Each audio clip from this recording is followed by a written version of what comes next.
আমরা এই মুহূর্তে পার্ক স্ট্রিটে একটা ভীষণ বড় রেস্টুরেন্টে রয়েছি, যেখানে আমরা অর্ডার করেছিলাম মাটন স্টেক। আমাদেরকে দিয়ে যাওয়া হলো বিফ স্টেক। স্বাভাবিকভাবে বলা হয়নি এটা কি, অর্ডার প্লেটে রেখে চলে গেছে। আমরা ভাবছি এটা মাটন স্টেক, আমরা খেয়ে নিলাম। দেন আরও একটা এসে দিয়ে গেল, বলছে এটা মাটন স্টেক। আপনারা দুটো দিয়েছেন, বিফ অ্যান্ড মাটন, বাট আমরা একটাই দিয়েছিলাম। আমরা এতক্ষণ যেটা খেলাম সেটা বিফ খেলাম। এই যে আপনাকে আমি মাটন বলেছিলাম, আপনি বিফটা কি কানে কিভাবে শুনলেন? আপনি বিফ, আমরা খেয়েও নিলাম। আপনি ভুল করলেন মানে আপনি জানেন আমি ব্রাহ্মণ, আপনি ভুল করলেন মানে আপনি জানেন আমি ব্রাহ্মণ, আমি মাটন। বারুইপুর রেল স্টেশন সংলগ্ন আসমা হোটেলে কেউ নিশ্চয়ই শখ করে মাটন রেগাঞ্জস খেতে যাবে না। আসমার বিখ্যাত অথেন্টিক যে খাবার, তার নাম হচ্ছে বিফ ভুনা আর তন্দুরি রুটি। হিন্দু মুসলিম খ্রিস্টান নির্বিশেষে বহু কলকাতা সংলগ্ন অঞ্চলের মানুষ বারুইপুরে আসেন শুধু এটি খেতে। অলিপাবে কেন মানুষ যায়? অলিপাব নিশ্চয়ই আলিপাব নয়, যেখানে গরুর মাংসের নানা পদ পাওয়া যায়। অলিপাব হচ্ছে বারকাম রেস্টুরেন্ট, কলকাতার উঠতি পড়তি ঝরতি নানান ইন্টেলেকচুয়ালদের আড্ডার জায়গা ওঠা। কফি হাউসে যেমন কফি পাওয়া যায়, সঙ্গে ভেজ কাটলেট, চিকেন কবিরাজি এসবও তো মানুষ খায়। অলিপাবে মানুষ মদ খেতে যায়, বিয়ার, হুইস্কি এইসব। শোনা যায় পার্ক স্ট্রিট অঞ্চলে অন্যান্য বারকাম রেস্টুরেন্টের থেকে অলিপাবের দাম একটু কম। সেই সঙ্গে এখানকার মোস্ট অথেন্টিক যে ফুড, তার নাম হচ্ছে বিফ স্টেক। একদলা গরুর মাংসের স্টেক, একটু সাদা আলু ভর্তা, সঙ্গে কাঁচা মটরশুঁটি, চারকুচি মাশরুম আর একটা হাফ বয়েলড এগ। কোনো খাবারের সঙ্গে কোনো খাবারের মিল নেই, কিন্তু ওই ডিশটা যখন আপনার সামনে আসবে তখন দুনিয়া আপনার হাতের মুঠোয়।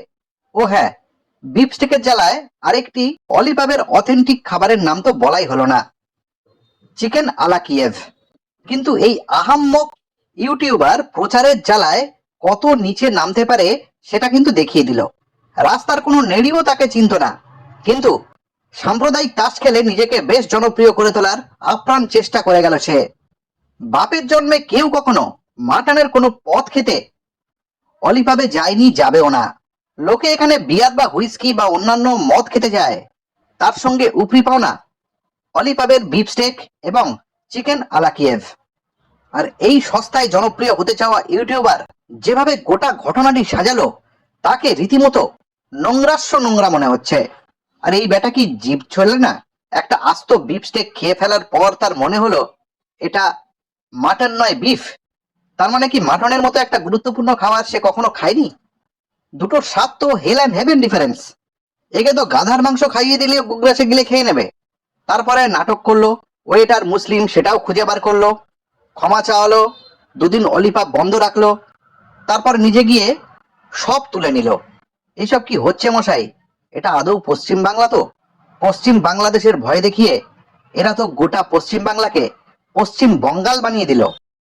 সচেতন বাঙালি কিন্তু তেড়ে খিস্তুচ্ছে এই ইউটিউবারকে। কলকাতা শহরে পার্ক স্ট্রিটে অলিপাবে একজন ইনফ্লুয়েন্সার একটা ভিডিও আপলোড করেছে, এবং তারপর থেকে সেইটা নিয়ে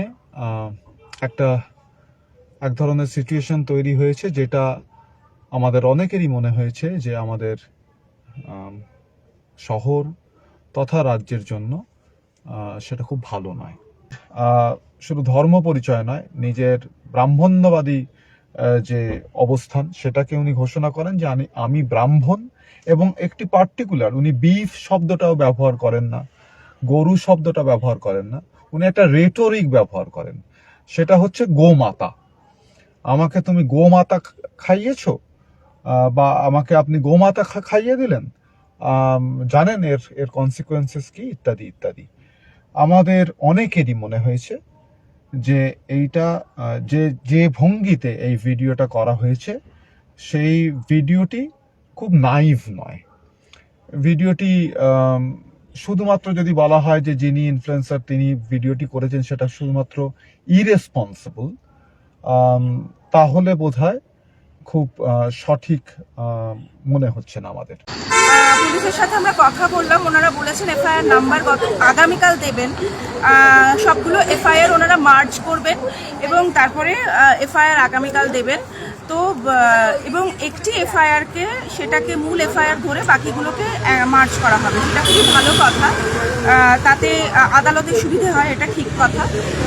কিন্তু আমাদের মনে হচ্ছে যেন যে এফআইআরটাকে ওনারা মাদার এফআইআর করতে চাইছেন, আমাদের মনে হচ্ছে, সেটা ভুলও হতে পারে, যে সেখানে যেন একটু সুরটা মানে শায়কের এগেনস্টে সুরটা একটু নরম। তো ফলে আমরা এটাই বলবো যে আপনারা সমস্ত মানুষ যারা শুভবুদ্ধি সম্পন্ন মানুষ এরকম এফআইআর তারা সবাই করুন, যে কোনো জায়গায় বসে এটা করতে পারেন। এটা কিন্তু শায়কের প্রতি কোনো রাগ বা ক্ষোভ থেকে আমরা করছি না, শায়ককে আমরা চিনিও না। আমরা আমাদের গণতন্ত্রকে, আমাদের সংবিধানকে ভালোবেসে করছি। আমাদের সাংবিধানিক ভাবানুভূতি আহত হয়েছে, সুতরাং সাম্প্রদায়িক উস্কানির বিরুদ্ধে আমরা এফআইআর করছি। আর এই ভাবাবেগ আহত যে কোনো জায়গায় বসে আপনাদের হতে পারে, আপনারা সোশ্যাল মিডিয়ায় দেখেছেন, সেটা আপনি শিলিগুড়িতে বসেও এফআইআর করতে পারেন। এই অলি পাব কিন্তু আলি পাব নয়, এই পাবের মালিক একজন শিখ এবং একজন পারসিক, কোনো মুসলিম নয় কিন্তু।